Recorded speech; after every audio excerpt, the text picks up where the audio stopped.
Everybody, welcome to Rauta's Beherit interview. This is probably the one that many of you have been expecting for quite some while. And what I have here is Mr. Nuclear Holocaust of Vengeance from Beherit, obviously, or Man of Many Names, also have gone under the moniker of DJ Gamman whatsoever. But with this interview, we shall just use name Marko, which is his first name. Marko, welcome to Rauta's Zoom interview. How are things on your end? Thank you. It's a Friday and next week holiday, so it's a very good Friday and the weekend starting. What is going on in Beherit camp or your camp now that it's 2021 and we have already 3 first months in and seems like we're gonna have a special year? Well, I have been giving now a few interviews, of course, to promote my latest album, Bardo Exists. But I have also I have bought some new gear and make some music. But plans for the Beherit, we will see. All right. I already opened the Rauta's Discord server because some people were very anxious to know some things, and I promised them to give a chance. Let's start with these kind of a warm-up questions from the fans that already kind of got the idea what could be going on. The first question was, when will the Beherit web store be back up? Oh, sorry. Wow, that's true.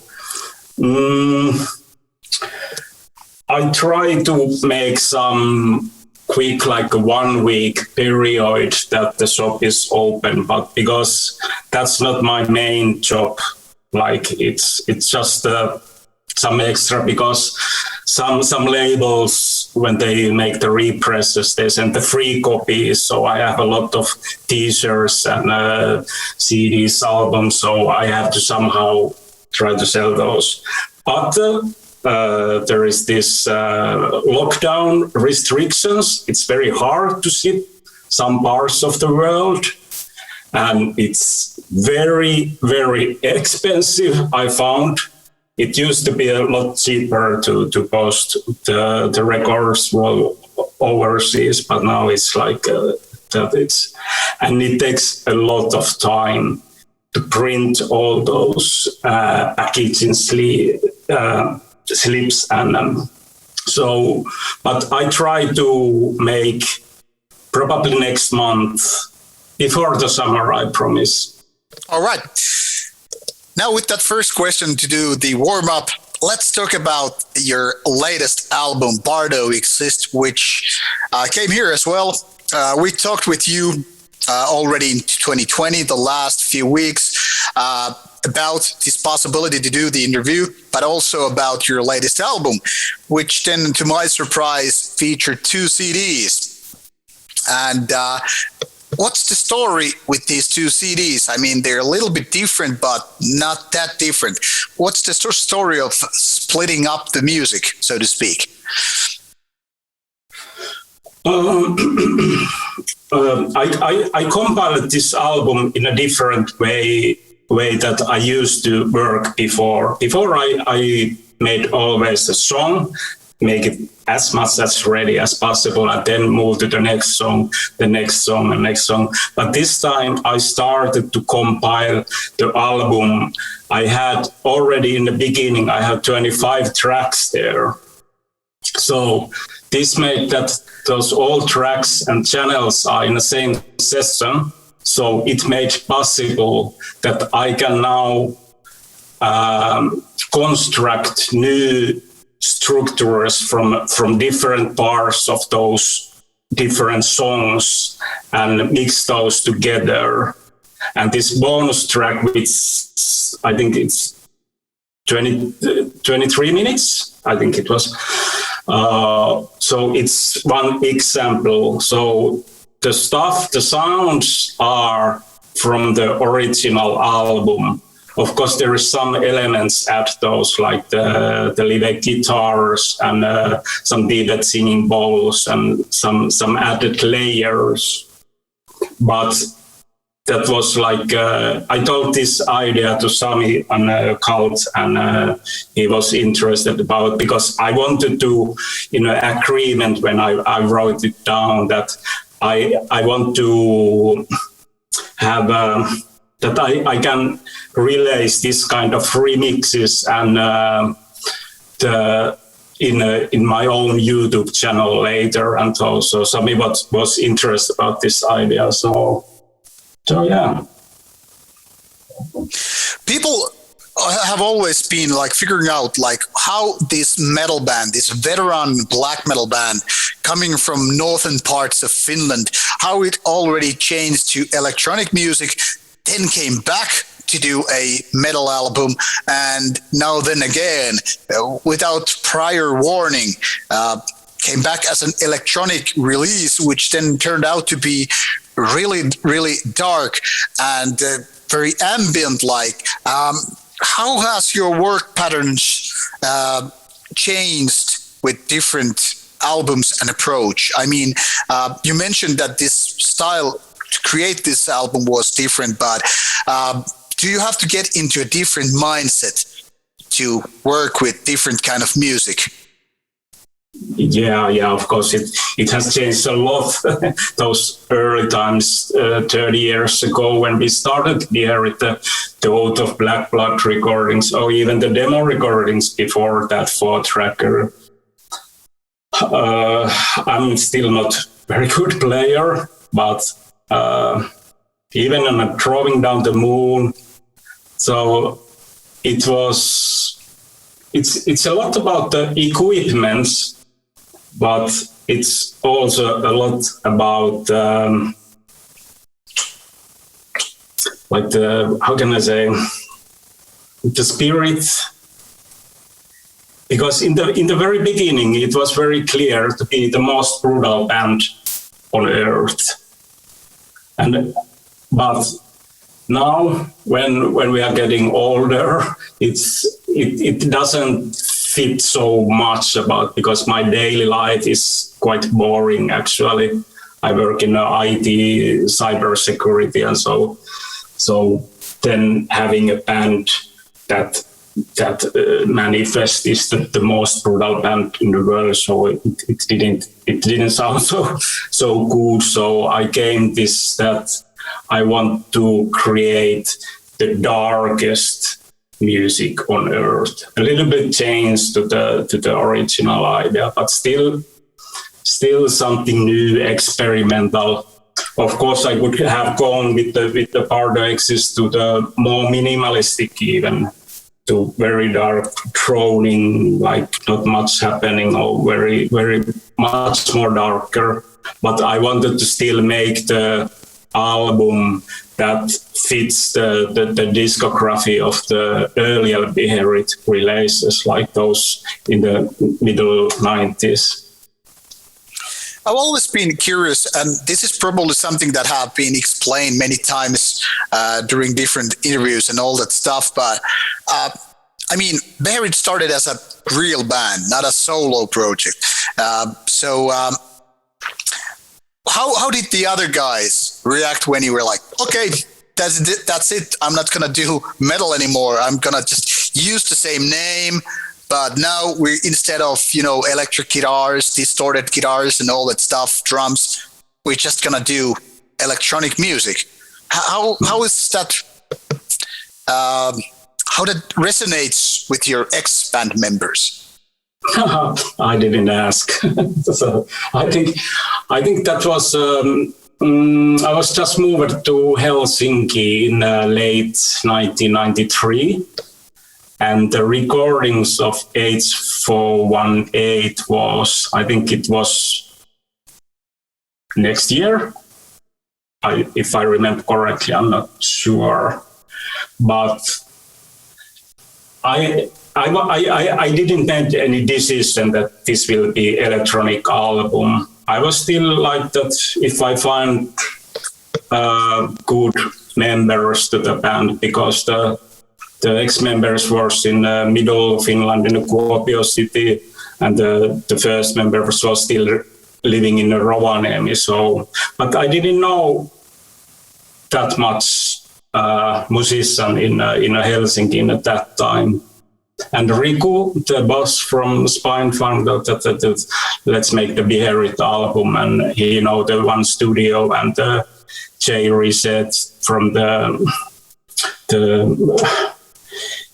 so yeah, we booked the studio, and it took about 1 week or something, and we created this album. I think there is still some same elements, but it was time before World Wide Web, so you were free to make some experiments. You didn't have to care about the instant feedback or anything like that. So we just put it out.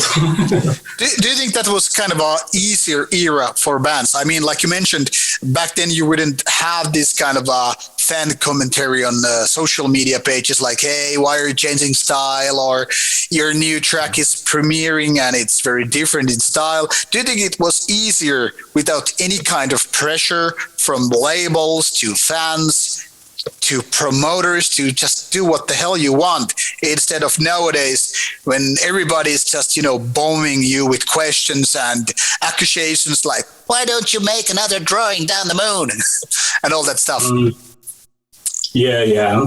Of course, there is the time before World Wide Web.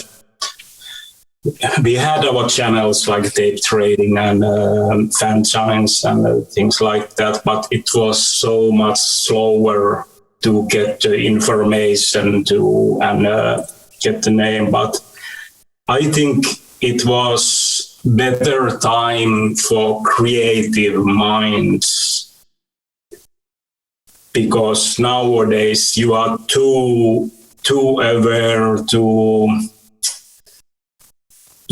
too much. you were so much. It was so much more free to make albums like that that you didn't have probably knowledge. And nowadays there is so much information. Everything is happening in real time, and probably which is wrong, but you start to think that if I make now, that what people would think about that it's not in the correct line. But of course, it's thank that Beherit history that I have already done these weird things in the 90s, so I don't have to care about those anymore. It could be a different some other band who has a long history in a steady progress about the same style, the albums, but the Beherit is lucky that I think that I could. What my next album would be, I don't know. It could be anything. So do you think in hindsight that you made a smart decision, kind of breaking the chains with metal and doing just something different because now you don't have the pressure? No, well, now afterwards, of course, but I didn't think about any career. It was about the time, the mid-90s, that I made the decision that I don't even want to be any rock star. I don't want to be a touring band, and that it's not my thing. So I just didn't care. It was just the expression. It comes from heart. My albums. That it's in that time. It's something I want to create and something I want to show people. So I'm not really any planning like that I would have some career or some big festival gigs or anything like that. Anything. But obviously, promoters have been offering like some sums of money and like, hey, could you play this old school Beherit show with, you know, just metal songs and all that stuff? What is the main reason not to do it? Because the expectations from the organizer who organized these big festivals, and I'm not really that much to that kind of. They are like I don't know. It's not real. I really don't see myself playing on some mega festival, daylight time in the front, our old 30 years old records just because somebody gave us good money. It would be wrong to the audience, and it doesn't feel right. But I don't say that maybe someday we will make some live shows, but it will be something different. Of course, I understand that our fans, we have some songs from those early records that people would like to hear when they come to the gig. But it has to be a combination of that old and new that we want to show. It has to be how can I say, some hybrid model. Yeah, fair enough. That would fit at least Beherit very well. So have you had any kind of plans, like what would be the dream setup be like? I mean, would it be like you said, half metal, half electronic? But besides that, you know, the actual say track listing, what would be needed to make it kind of a Beherit like special? Would it have to be certain place, certain time, certain kind of I don't know, venue? Is there a setup, like a list of ideas what you have to do in order to make it happen perfectly? Yeah, of course there's I know. Oh well, I know those tracks that I'm able to bring to today, this modern time, that I know that I can remake those old songs and fit them together with the newer ideas and make it happen. But what kind of place?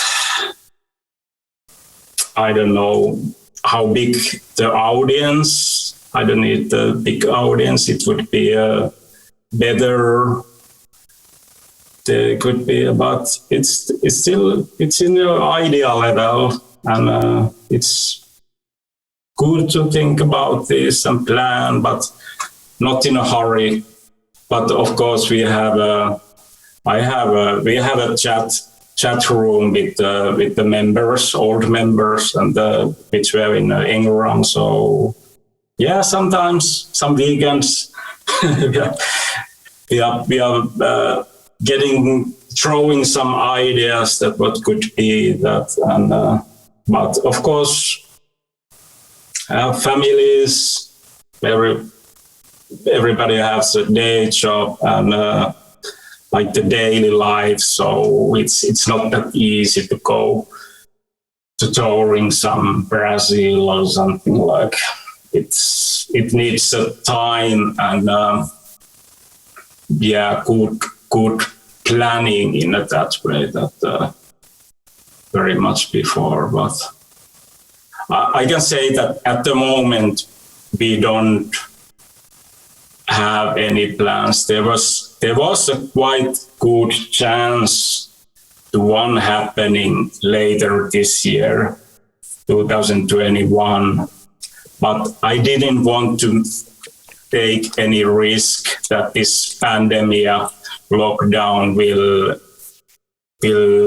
be there and cancel that, because it needs quite a lot of work to put the band together, rehearse and all planning, and then if it's restricted, that it will be postponed. So I didn't want to take any risk, because we could make that plans to happen next year or the year after. So. All right, going back a little bit to your history, now that you're roughly in your 50s, and when you were creating the band, you were, well, teenager.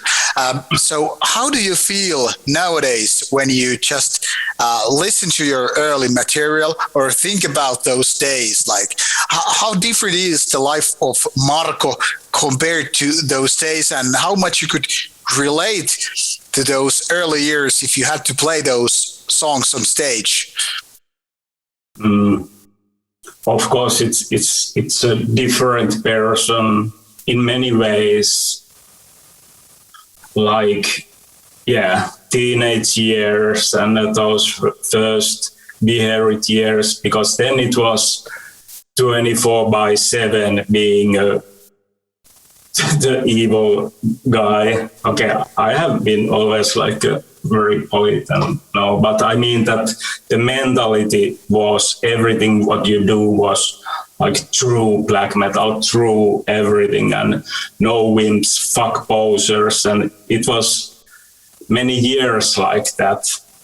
And of course the satanic things, Satanism and the ritual stuff, and of course it was then, and I'm not doing that much about lately. So it's a very different, of course, because it's 30 years. It's just like people change. But when I go to the studio and I start the recording, I get that same spirit quite easily. I feel those same feelings I'm able to get when I'm in a creative process. Then I had a guitar and then that I get some new riff. Nowadays it's a bit different, but sometimes, but I can feel that moment.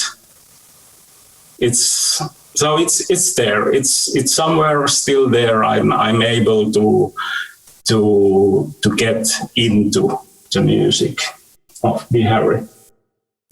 So you mentioned that back in the days when you created the band and you wanted to be like the most brutal, the most evil band in the world, which were the bands you wanted to compare yourself to? Like, which bands you needed to beat to be the most evil or most horrible, like in a good sense, most horrible band in the world? So what were your like reference bands back in the days? Of course, it was first. It was the very first. It was this big bands, this Slayer, Possessed, Sodom, Creator. But very soon came the Brazilian Gogumelo records, where was Sarcophago, Chacal, Vulcano, and that which was very different in a somehow to the any other music which I was getting from tape trading.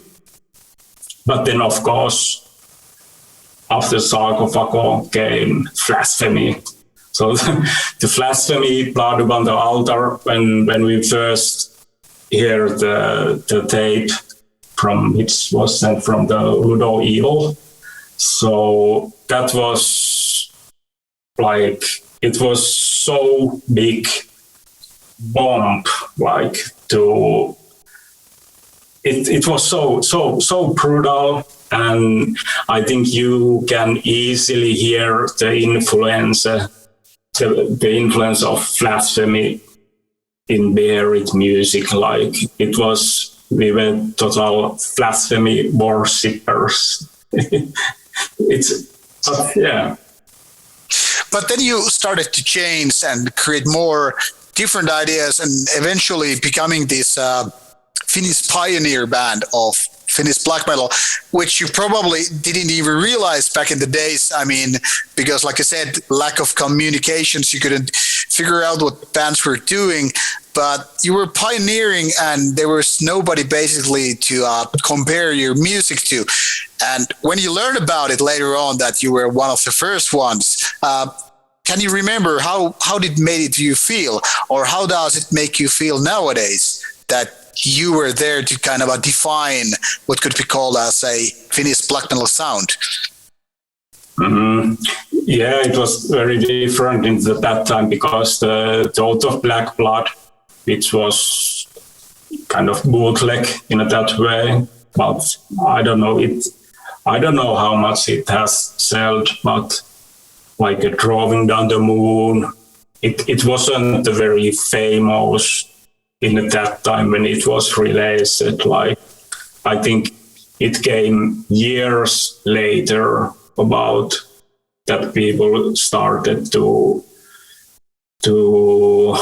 like recognize that. So there was no feedback in at that time. Of course, there was a lot of interviews in the fan signs, but it was very small, the scene in at that time. So compare it to what is nowadays like a black death metal. So it was very, very, very small. Like almost everybody know each other, like who was making a fan sign and who had the band. So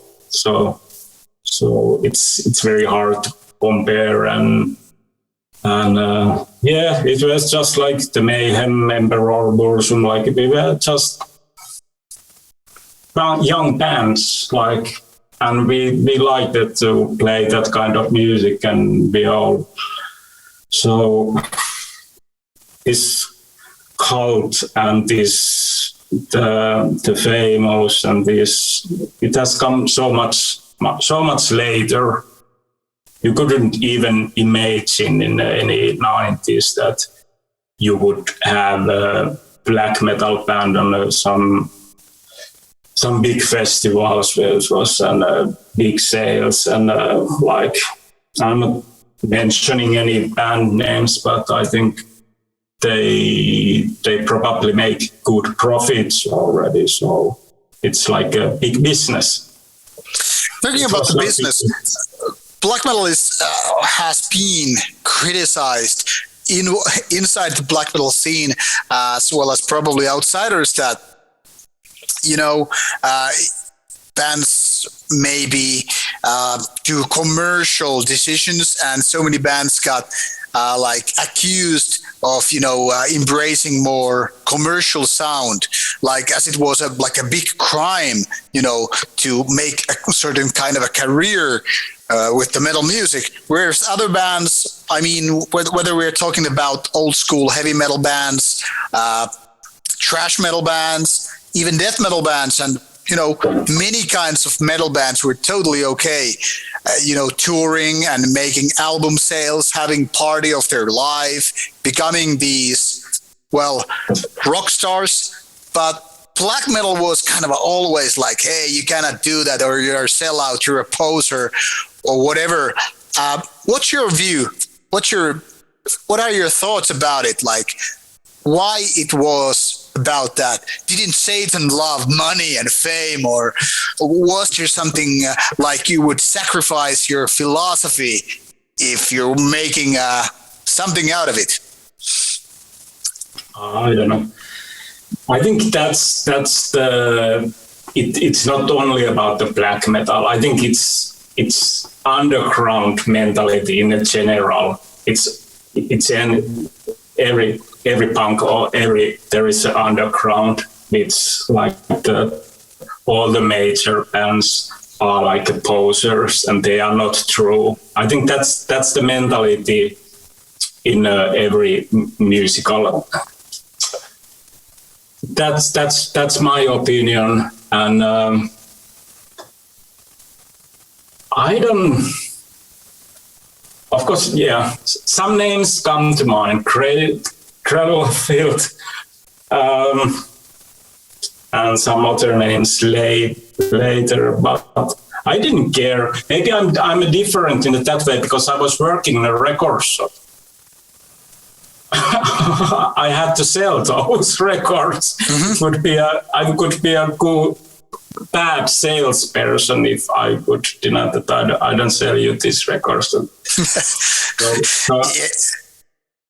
would put you in a bad position in a way. Yeah, let's say that the boss would not be happy about this.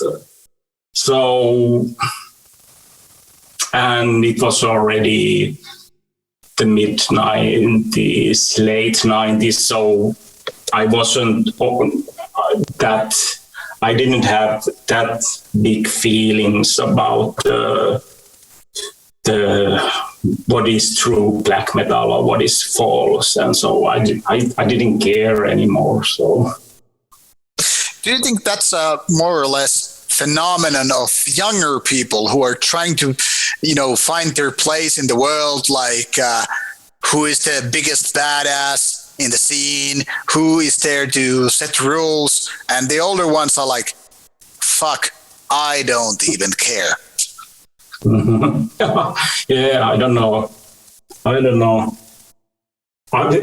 have to say, when I was young, I was very, very strictly. Now later it's a bit, but I was very categorizing with our true bands and with our false and posers, fake, and I was very, very strictly with my music in that way.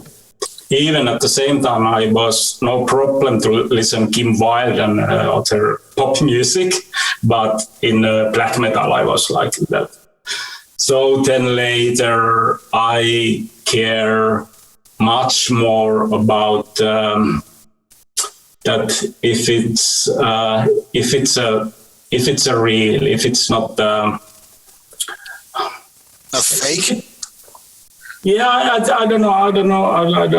I don't get the word for that. If it's genuine. Nowadays, I like a lot of different kind of music. I don't have any problem to listen to Coast. Mm-hmm. It's okay. But it would be a really weird wrong when I was young, like this kind of theatrical, and I had some issues with the Cradle of Filth. I have to say that I love the first album, but then something it came to commercial in a way that it was too calculated. Then it was wrong, but nowadays I understand it completely, that it's many people, it's just the income. It's just like, so yeah, nowadays I'm fine. I'm okay. No problem. What would be the tip of nowadays Marco giving to the younger version of, like, hey, you should do this or you shouldn't do that?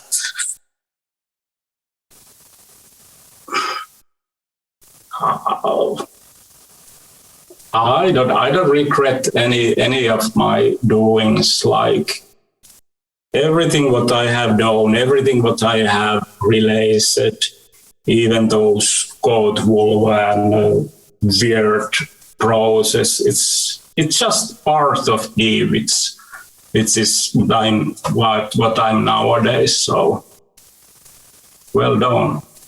All right.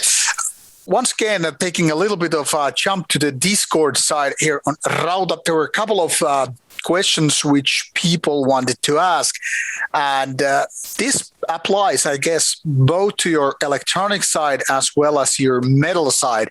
And that is, what are your biggest influences?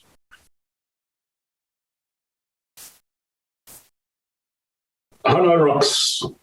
Hanoi Rocks. Why is that?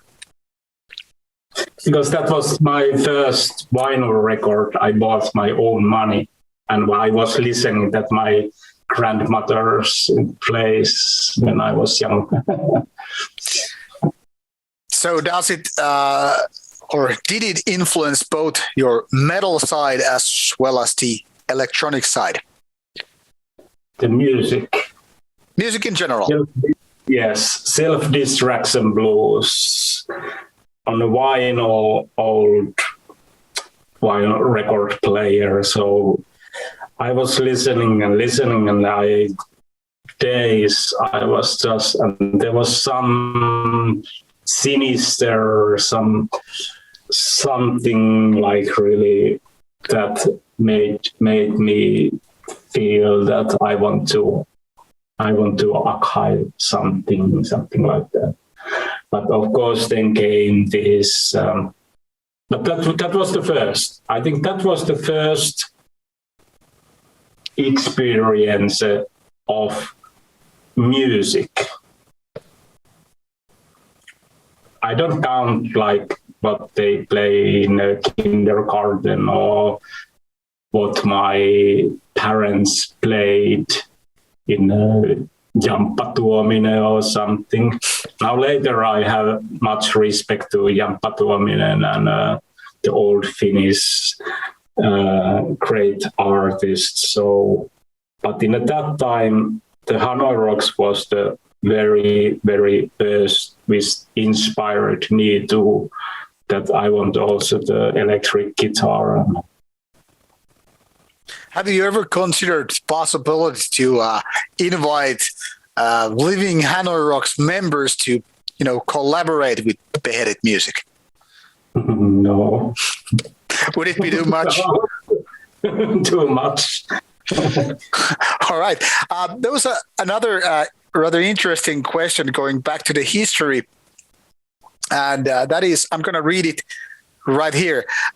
What was the reason at the Devil Studio 1990 never ended up being Beherit's debut album?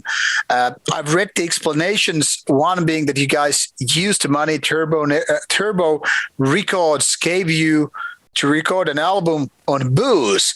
Another explanation I've heard is that you guys were very unsatisfied with the album sonically and decided to shelf it.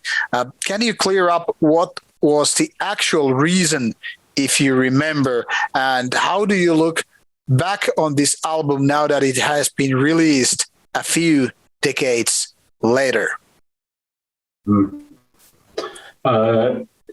Turbo Music, Shithouse Records, Turbo Music, they never paid the royalty.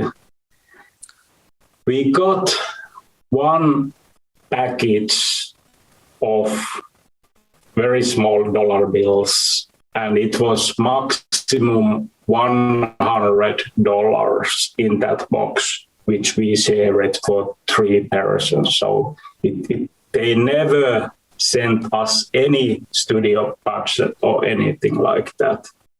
So they basically just screwed you over big time. Yes.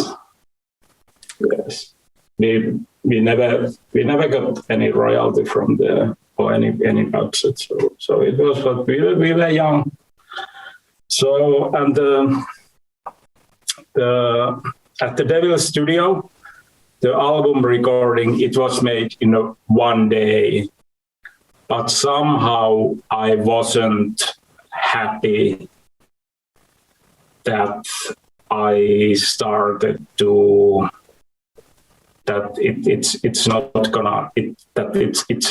gonna work in a that way. And of course it was also about the budget, because that one day was that we didn't have any more money because we were young, and that we didn't have that. I realized that it would take at least one another day, probably 3 days to make it complete. So I had to to call to the studio that sorry that we cannot make this. All right. going a little bit back to our earlier topics, we talked about how the music changed with your moving house to Helsinki and all that stuff. And basically, there was nothing else but Drawing Down the Moon, and then obviously these demos and earlier recordings prior to changing all the way to electronic music. So the question is here, since you started to incorporate this electronic stuff and you obviously decided to keep going on that road, what was your major driving force, continuing on this path that would lead you not only to creating electronic Beherit, but also your other adventures beyond Beherit? Yeah, I think that was the time when I was living in Kuopio.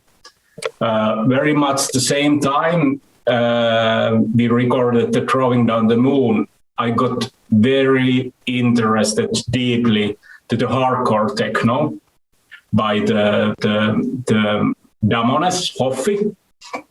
It's the demo scene group who made that time the Amiga demos, intros, and stuff like that. So that was where it all started.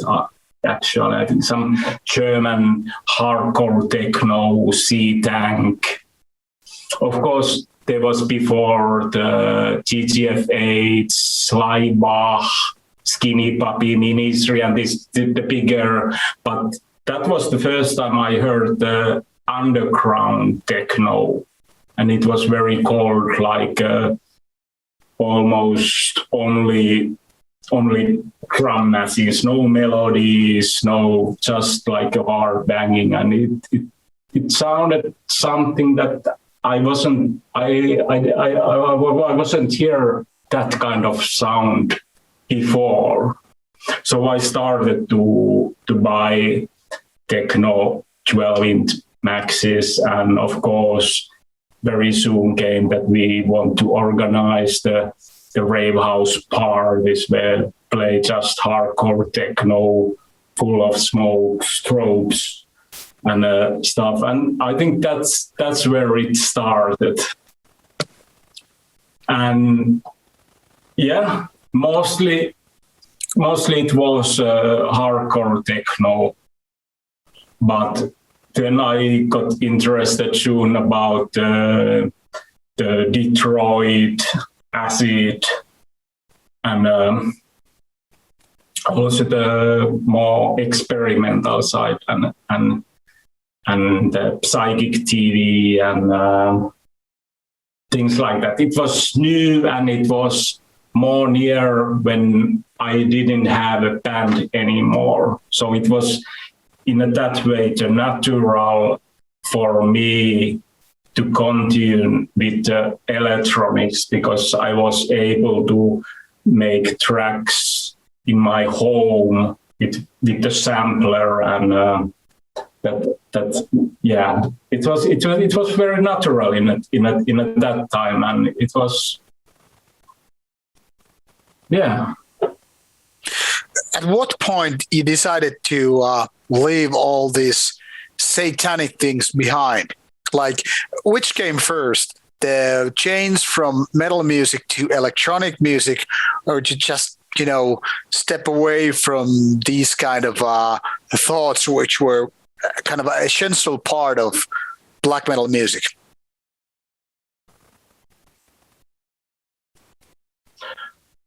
I think it was already in Drawing Down the Moon.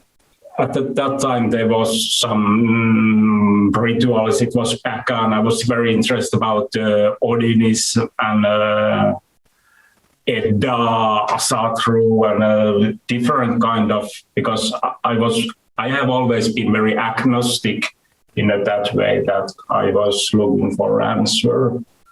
But I think the satanic element, it's still there in the Beherit. It's a part. It's Beherit, the satanic. It's it will always be in there. But then think about my daily life. Still in living in a Kuopio, I would say that I'm a Satanist. Probably still in a Helsinki.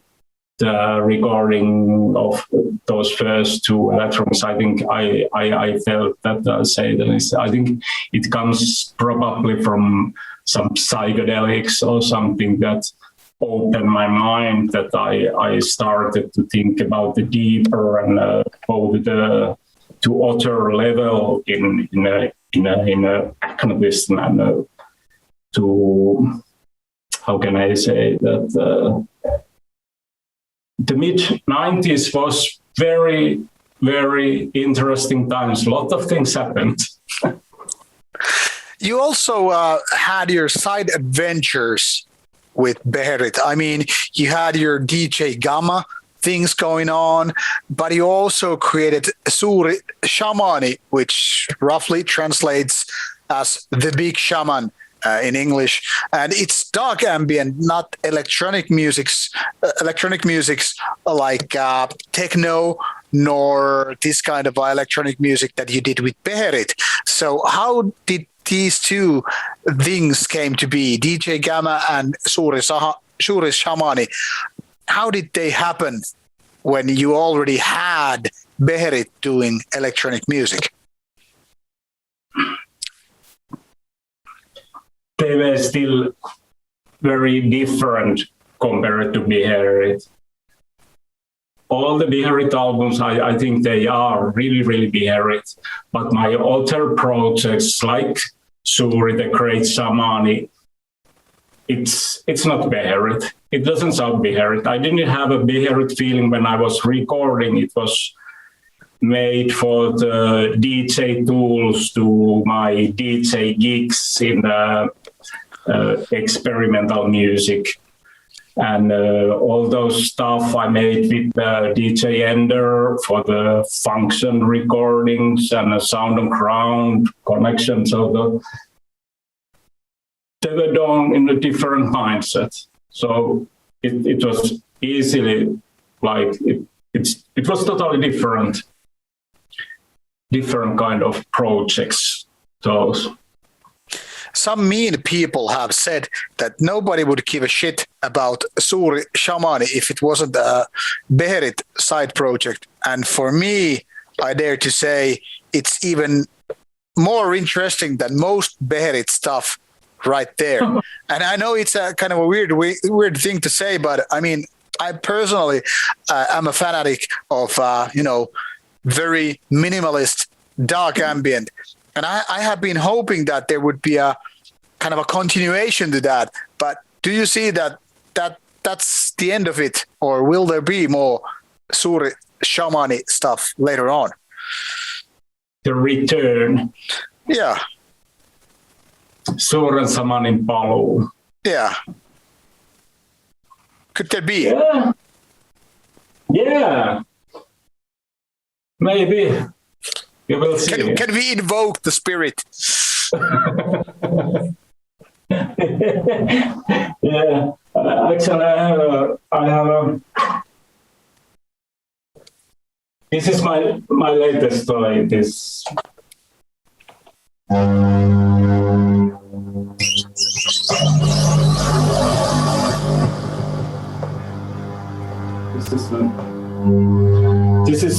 This takes some frequencies. This is a Soma.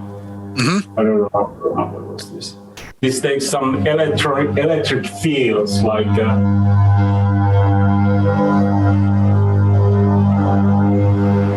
can go.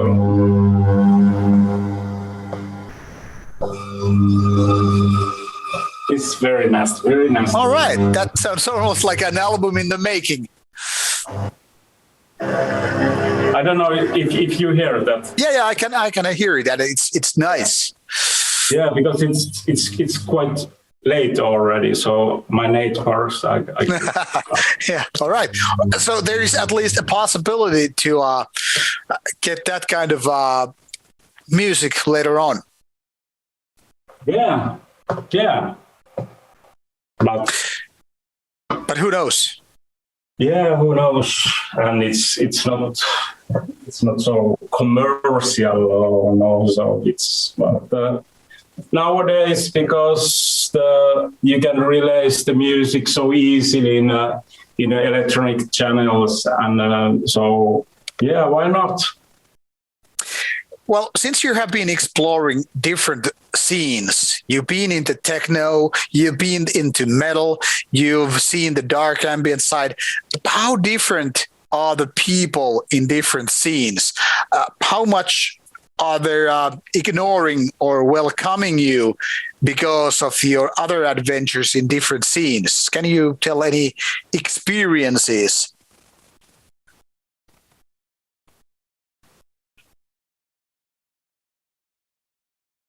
Can you repeat the question? I mean, since you have been in different scenes, like, people in black metal scene can be quite conservative, that, you only have to listen to metal and all that stuff. But obviously people in techno music scene and say, for example, ambient scene are very, very different. So can you give us any kind of insight how different your experiences have been in different music scenes? Oh, yeah. So, but again, I was working in a record store.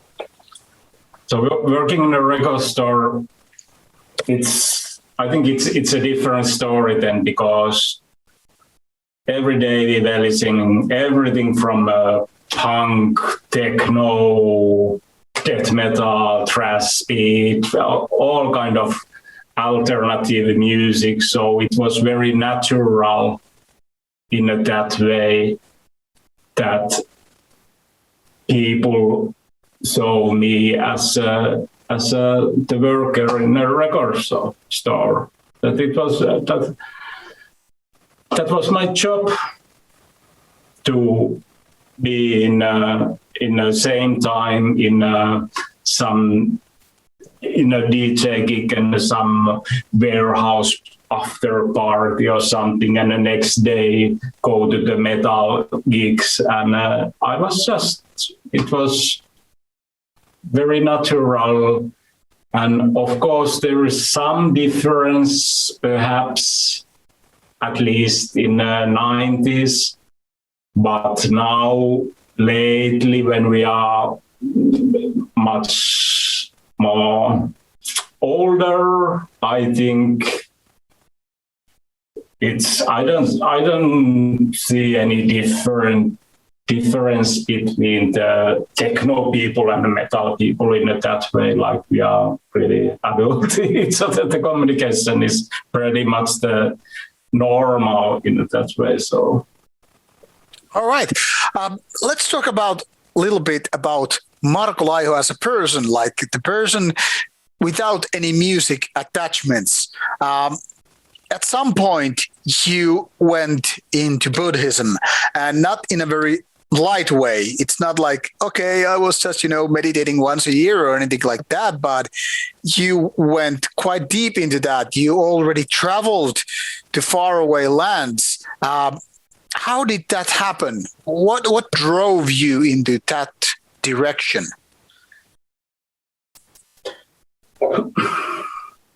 I don't know where the beginning, because I have always been interested about in very young. I was interested about astronomy, the planets, stars, and same time with the spirit world, and that way the occultism, Satanism, different kind. I have had the agnostic mind that the looking for the answers, and I think it was some late 90s, and I got a birthday present from my ex-girlfriend that the invitation to the Dalai Lama was in visiting in Helsinki. So I got the ticket there, And of course, because I was open-minded, I didn't know much about the Buddhism before that. Of course, I know that. But so the lecture or the happening was very, how can I say, it was very powerful. That there was very simple things, but they all made sense in that way. So I think that was the first time I got interested about. I went to the library and also bought the Buddhist word dummies kind of books and learning a very, very, very basics and that in theory, Buddhism, meditation in theory, what is that? But it was very hard in somehow to buy only the book. So that was the next step. That okay, I have to go to some temple, some retreat to that there is some Buddhist monk to show the way and make it the theory to practice. So that was early 2000, 2001, 2002, something like that. First, it was a 10 days retreat that 10 days you didn't speak or there was some rules like that. But basically it was just a meditation from the sunrise to sunset. And sometimes also the night meditation. But it was it was just a meditation, a very ascetic and those and something like was it after 1 week or something, then the things started to happen. That all that like so that was the moment I understood the teachings of Buddha in that way. So later I went a couple times more to the retreats, but this is already now 15 years or something the last time I was there. So I don't call myself as a Buddhist, and but I like the philosophy of Buddha's teachings, especially in Theravada Buddhist, which is a bit different than the Dalai Lama, which was my first to the Buddhism. But yeah. I still try to meditate sometimes, but I'm very lazy.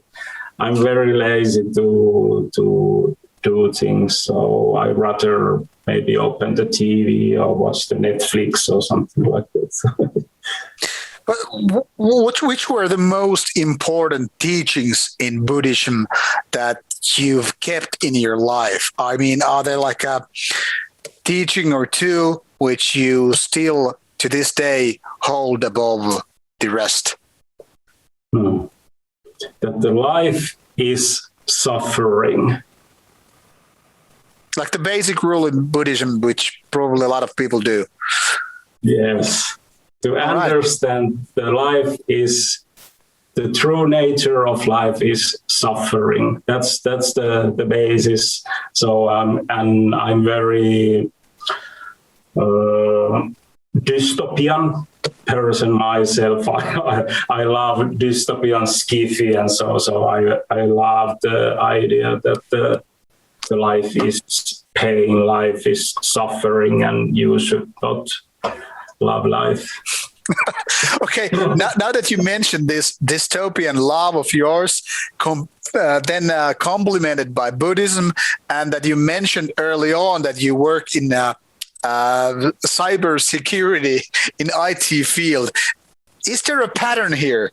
Can we like see like, okay, I'm doing cybersecurity, but I know that everything will be leading us to a dystopian future where the suffering is like underlined, emphasized?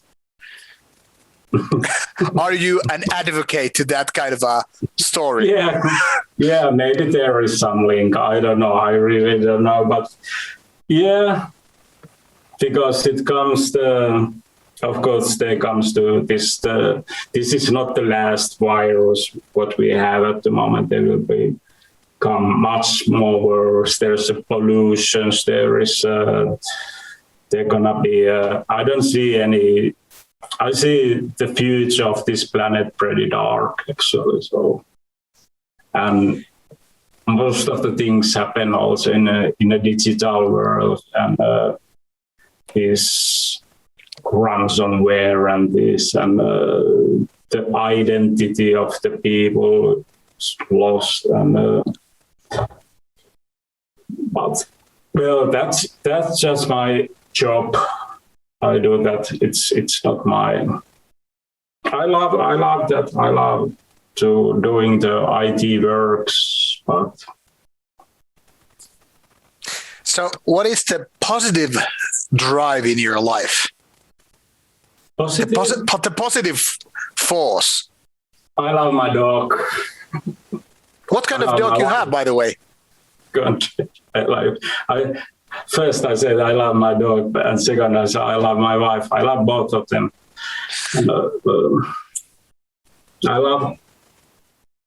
I like making music, drink good whiskey, some red wines. But probably I just wait my death. All right. We pretty much discussed more or less about the metal parts, the electronic parts, and there are probably lots of things that we should know, but there's always chance to come back with another session of talks, I hope. So let's stare into our crystal ball for a little bit. What can we imagine happening with Beherit, or Marko in this case, for next year or two? What will be happening? Obviously, new music will be done, but can you tell anything about your future plans? Usually, I don't like to talk about my plans in that way, but I really would like to record a new album.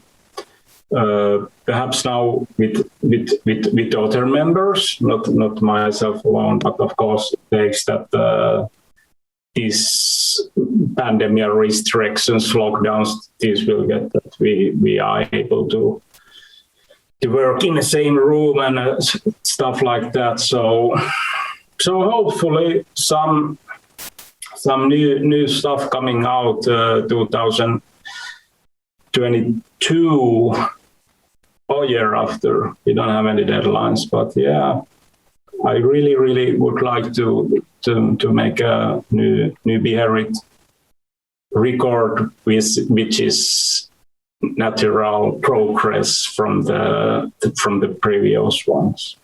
All right. Looking forward to that, and also that Suuri Samani thing. Now, that much I want to go a little bit back to your Buddhism. If there was this one tip, like this one word to the wise you could give to the audience from your own experience in life, what would it be? The right view and being mindful. All right, that's a tip to do. And the last question would be, now if somebody just found Beherit like yesterday and they already went to listen to Bardo Exist, which album should they listen to next? Which would be the starting point to listen to Beherit?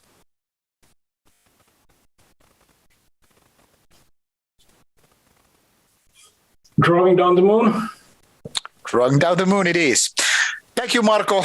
This was a pleasure. Hope we can continue from that. And you, dear audience, in case if you have no idea what we are talking about, check these albums. Start with Running Down the Mood or Bardo Exist and move from that.